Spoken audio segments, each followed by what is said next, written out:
है। अब भारत ने भूखा मरने के लिए तुर्की को छोड़ दिया है। बात 2022 की है। भारत ने तुर्की को एक गेहूं की खेप भेजी थी। 56,000 टन यह गेहूं था, लेकिन इस गेहूं की खेप को लेने से तुर्की ने मना कर दिया था उस वक्त पर, जब तुर्की के बंदरगाह पर जहाज गेहूं को लेकर पहुंच गया था। तुर्की का कहना था कि इस गेहूं में वायरस है, लेकिन तुर्की जो है वो ब्रिक्स में जाना चाहता था, तो they wanted to have a conversation कि जी हम इंडिया को थोड़ा सा मीठे मीठे अंदाज से बात करें। तीसरी इंपॉर्टेंट चीज ये थी कि इस दफा जब इंडिया ने एक टफ स्टांस लिया है तुर्की के ऊपर, तो उर्दगान ने समझा कि ठीक है, अगर तुम मेरे ऊपर टफ स्टांस लेते हो तो फिर ठीक है, मैं भी कश्मीर का जिक्र कर रहा हूं। तुर्की का गला सूख गया। तुर्की कहता है भाई ये क्या चीज हुई, आपका क्या मतलब है, आपका क्या मतलब है लॉन्ग रेंज मिसाइल्स देना आपको, आप 1500 किलोमीटर की मारक क्षमता वाली मिसाइल्स आप दे रहे हैं, ग्रीस को क्यों दे रहे हैं। अब पता लग रहा है कि साइप्रस को भी हथियार दे रहा है भारत। साइप्रस बगल में है, अब मैप देखिए आपको पता लग जाएगा, Cyprus is just close by, stones throw. इसके पहले भारत आर्मीनिया को वेपन्स दे रहा है, क्यों दे रहा है, बगल में अजरबैजान है। तो लेकिन अब भारत ने अपना रुख बदल दिया है। अब भारत ने तुर्की को भूखा मरने के लिए छोड़ दिया है। आज की बड़ी खबर ऐसी है कि जो कभी दुनिया के सामने भारत की साख पर झूठे आरोप लगाकर गेहूं की खेप लौटा चुका था, वो तुर्की आज सूखे की मार और गेहूं के संकट से जूझ रहा है। मजबूरी में भारत के दरवाजे पर दस्तक दे रहा है, भारत के सामने भीख मांग रहा है कि मुझे गेहूं दे दो। लेकिन भारत ने साफ और मजबूत जवाब देते हुए कहा कि नहीं, आपको गेहूं नहीं दिया जाएगा। भी बड़ी बात, अगर हमें दिखाने के लिए भी ब्लेम करना है टर्की को, तो हम टर्की को क्यों ब्लेम करें। टर्की ने मेरे ऊपर अटैक नहीं किया कभी। टर्की से मेरे रिलेशन अच्छे सिर्फ इसीलिए तो नहीं है कि टर्की ने पाकिस्तान को ड्रोन्स दिए, बड़े मोटे मोटे तौर पे बात कर रहे हैं। इसके अलावा क्यों, लेकिन मैं टर्की का नाम क्यों ले रहा हूं और पिछली बार क्यों नहीं लिया, उससे पिछली बार क्यों नहीं लिया। जय हिंद दोस्तों। दोस्तों इस समय तुर्की और तुर्की के आसपास के क्षेत्रों में बहुत ज्यादा हिस्टोरिक एक ड्रॉट है, सूखा पड़ा हुआ है, जो फसलें हैं वो बर्बाद हो चुकी है। 3 से 4 प्रांत में तो आधिकारिक तौर पे अकाल घोषित किया जा चुका है। इस समय तुर्की पूरी दुनिया भर के तमाम ऑप्शंस तलाश कर रहा है। इनकी औकात नहीं है कि अमेरिका और यूरोपीय देश से वीट खरीद सके।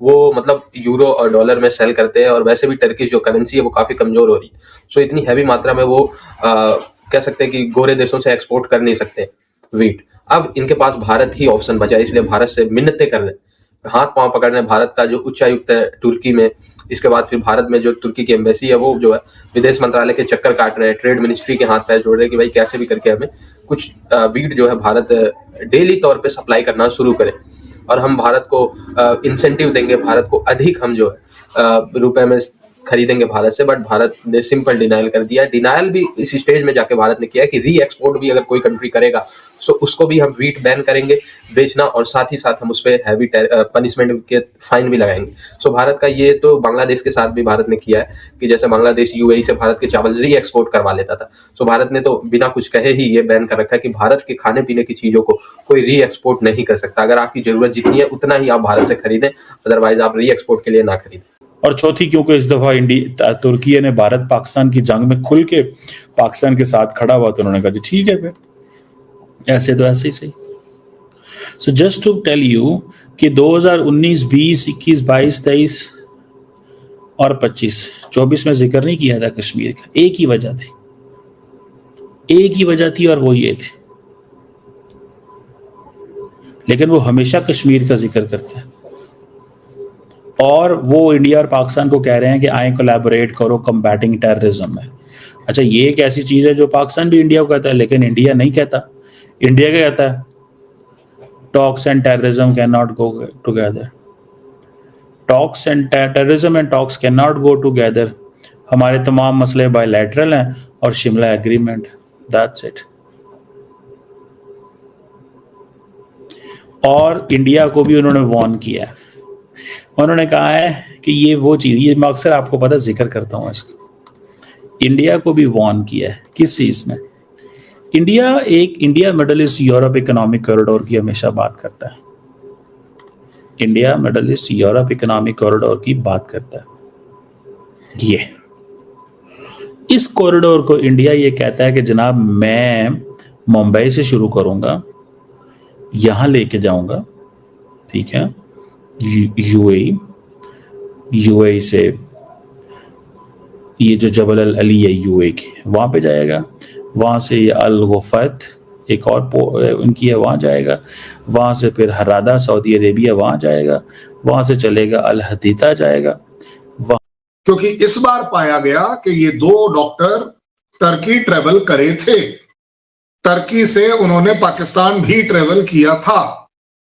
उससे भी बड़ी बात, ये जो डायरीज मिली हैं 2-3 प्लस जिसको बोलते हैं ऑन रिकॉर्ड डाटा एविडेंस मिला है कि ये लोग जब बात कर रहे थे टेलीग्राम पर आपस में, जो सेशन पर, एक और ऐप है that is called as Signal, इस सब के ऊपर दो नाम बड़े प्रोमिनेंटली एज अ हैंडलर बात आना है। और हैंडलर कैसे होते हैं?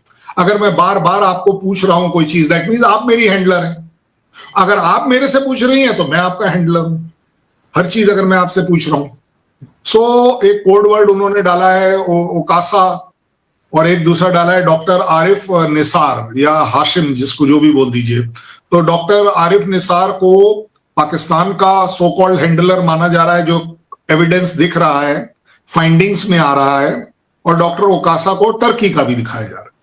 But at the same time ये बड़ी जिम्मेदारी से मैं बोल रहा हूं कि सिक्योरिटी एजेंसीज, इन्वेस्टिगेटिंग एजेंसीज ये भी पा रही हैं कि शायद कहीं ये दोनों एक ही आदमी तो नहीं है।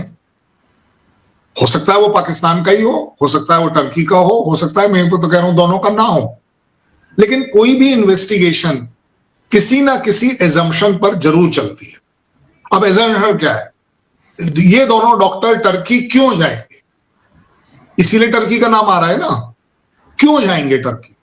कोई ना कोई रीजन होगा। तो अब इसका मतलब है कि हमें उसको इन्वेस्टिगेट करना चाहिए, कुछ ढूंढना चाहिए। अच्छा, टर्की से ही पाकिस्तान क्यों जाएंगे? वापस इंडिया आके क्यों नहीं पाकिस्तान जाएंगे? क्योंकि इंडिया टू पाकिस्तान जाने में आप एक्सपोज हो जाएंगे जब आप रिकॉर्ड पर आते हो सकता है शायद परमिशन मिले ना मिले वगैरह वगैरह, क्योंकि आपके हमारे बीच में थोड़ा सा इस समय वीजा को रिलेटेड भी थोड़ी स्ट्रिक्टनेस है। तो आप मतलब एज अ निष्पक्ष होकर आपको जरूर, क्योंकि आप पाकिस्तान के हैं, तो आप ये जरूर देख पाएंगे कि टर्की का नाम इसलिए नहीं आ रहा कि हमारी उनसे कोई जाति दुश्मनी है, कोई हमारी सो कॉल्ड लैंड रिलेटेड कोई प्रॉब्लम है, या किसी भी और तरह की प्रॉब्लम। टर्की वो देश है जहां जब उनके यहां भूकंप आया था तो इंडिया की सबसे पहली टीम टर्की पहुंची थी एड लेकर, और सबसे आखिरी टीम इंडिया वापस आई थी वहां से, मतलब जो बाकी लोगों ने भेजा। सो ह्यूमैनिटेरियन ग्राउंड पर हमने तब उनके साथ इतनी रिस्पेक्ट रखी। बट अगर आज कहीं कोई इन्वेस्टिगेशन की जा रही है तो मैं तो कह रहा हूं, अगर किसी के डायरी में आरजू काजमी लिखा है तो हम तो आरजू काजमी को भी इन्वेस्टिगेट करेंगे ना, कि भाई क्या कनेक्शन है आरजू काजमी का इसमें, क्या कनेक्शन है मसूद का, क्या कनेक्शन है मसूद की बहन का अगर कहीं नाम आ रहा है, क्या कनेक्शन है मसूद के भतीजे की वाइफ का। ये सारी चीजें, और इसी तरह फाइनली बोल रहा हूं कि टर्की का नाम अगर कहीं आया है तो कोई जायज रीजन से आया है।